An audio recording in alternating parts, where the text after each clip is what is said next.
السلام عليكم ورحمة الله وبركاته. إن الحمد لله نحمده ونستعينه ونستغفره ونعوذ بالله من شرور أنفسنا ومن سيئات أعمالنا. من يهد الله فلا مضل له ومن يضلل فلا هادي له. وأشهد أن لا إله إلا الله وحده لا شريك له وأشهد أن محمدا عبده ورسوله صلى الله عليه وسلم تسليما كثيرا. يا أيها الذين آمنوا اتقوا الله حق تقاته ولا تموتن إلا وأنتم مسلمون. يا أيها الناس اتقوا ربكم الذي خلقكم من نفس واحدة وخلق منها زوجها وبث منهما رجالا كثيرا ونساء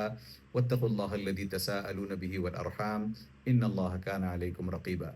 يا أيها الذين آمنوا اتقوا الله وقولوا قولا سديدا يصلح لكم أعمالكم ويغفر لكم ذنوبكم ومن يطع الله ورسوله فقد فاز فوزا عظيما. أما بعد فإن خير الكلام كلام الله وخير الهدي هدي محمد صلى الله عليه وسلم وشر الأمور محدثاتها وكل محدثة بدعة وكل بدعة ضلالة وكل ضلالة في النار. قال الله تبارك وتعالى في سورة القصص: ونريد أن نمن على الذين استضعفوا في الأرض ونجعلهم أئمة ونجعلهم الوارثين. برادران اسلام اور خواتین ملت، آج پھر سے ہم آپ کے سامنے ایک اور قصہ قرآن کے قصص میں سے لے آئے ہیں۔ ہم جانتے ہیں کہ قرآن میں اس طریقے سے جتنے بھی قصے وارد ہوئے ہیں، ان کا ہماری اپنی زندگیوں کے ساتھ بہت گہرا تعلق ہے، بلکہ میں یوں کہوں کہ یہ قصے ہمیں عموماً توحید پر ابھارتے ہیں، اور خصوصاً یہ قصے آتے اس لیے ہیں کہ ہم اپنی زندگیوں میں اصلاح سدھار پیدا کر سکیں اور اپنی زندگیاں آخرت کو لے کر کے بہتر بنا سکیں۔ میں نے آپ کے سامنے